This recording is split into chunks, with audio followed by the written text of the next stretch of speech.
तो मंदराचल पर्वत को जैसे ही समुद्र में छोड़ा मंथन करने के लिए, तो पर्वत डूबने लगा।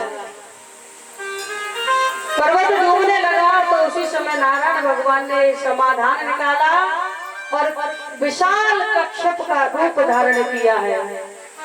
बोलिए कच्छप भगवान की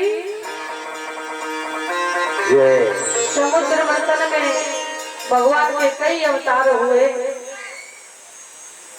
कच्छप बनकर के भगवान अपने ऊपर भद्राचल पर्वत को धारण करते हैं। समुद्र मंथन होने लगा तो सबसे पहले उसमें से विष निकला और ऐसा हलाहल विष कि यदि उसको जमीन पर डाल दिया जाए तो सब कुछ नष्ट हो जाए। सभी याद करने लगे भगवान भोलेनाथ को।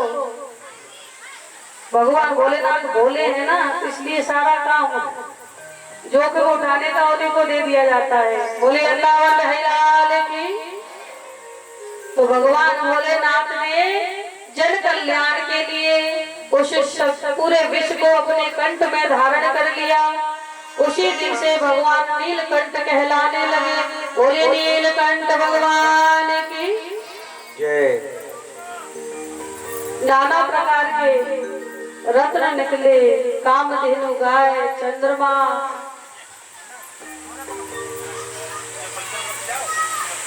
कल्प वृक्ष इत्यादि बहुत सारे रत्न निकले। बाद में लक्ष्मी मैया समुद्र से प्रकट हुई। नारायण भगवान से उनका विवाह हुआ, वर्ण हुआ। नारायण भगवान को उन्होंने पति रूप में स्वीकार कर लिया। उसके बाद भगवान धन्वंतरी स्वरूप में अमृत का कलश लेकर के प्रकट हो जाते हैं। बोलिए धन्वंतरी भगवान की। अब उस अमृत के कलश को जैसे ही लेकर धन्वंतरी भगवान निकले तो राक्षसों की नीयत बिगड़ गई और कलश लेकर के राक्षस भाग गई। देवता डरने लगे, कहीं राक्षसों ने अगर अमृत पी लिया तो हमारा जीवन भटकते भटकते चला जाएगा।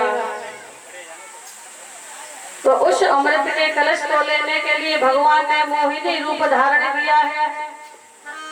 जितने भी सॉल्यूशन होते हैं ना, समाधान, वो नारायण भगवान ही निकालते हैं।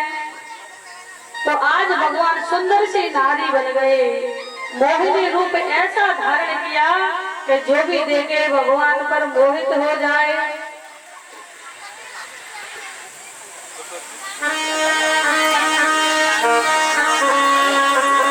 तो आज भगवान मंद मंद मुस्कुराते हुए धीरे धीरे छम छम छम करते हुए दैत्यों के पास गए। मीठी मीठी बातें करने लगे। अरे तुम तो कितने समझदार हो, ये लेकर मत भागो, ऐसा करो ये कलश मुझे दे दो।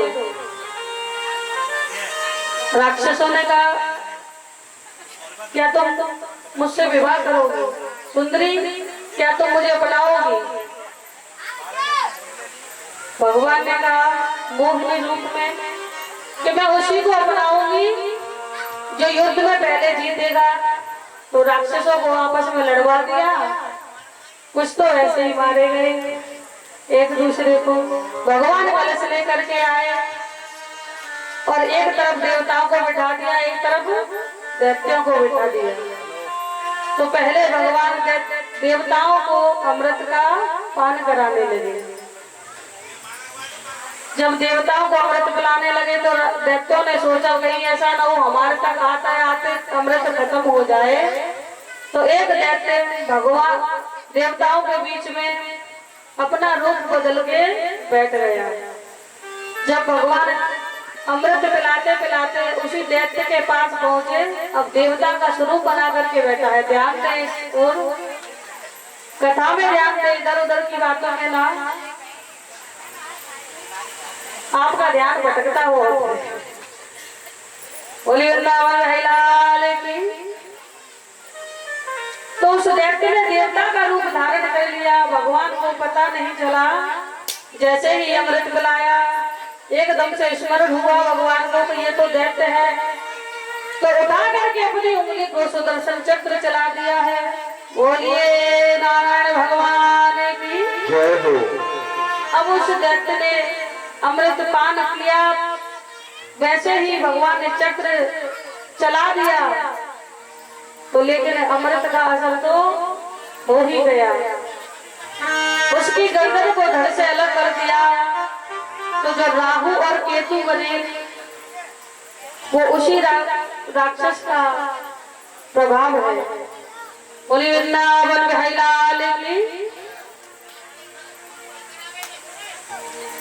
अब देवता अमृत पी के राक्षसों से युद्ध करने लगे, दैत्यों से युद्ध करने लगे। तो देवता जीत गए। अब देवता दोबारा जीत गए तो राक्षसों को बहुत बुरा लगा। कहा देवताओं ने हमारे साथ छल किया है। शुक्राचार्य जी को क्रोध आ गया। वो कहने लगे इस प्रकार तो हार मानने वालों से हम नहीं हैं। लेकिन ध्यान रखना, अगर कोई ऐसी चीज पाने के बाद आपको अभिमान आ जाए, देवताओं को अभिमान आ गया कि अब तो हमारे पास अमृत है, जब चाहे पीकर दैत्यों को मार सकते हैं।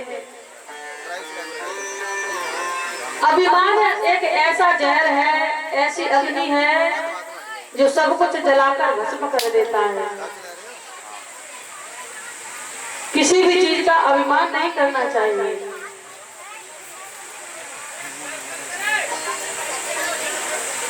आज जब देवताओं को अभिमान हो गया तो भगवान नारायण को बहुत बुरा लगा। परमात्मा बहुत द्वेष मानते हैं ऐसे लोगों से जो अभिमान करते हैं।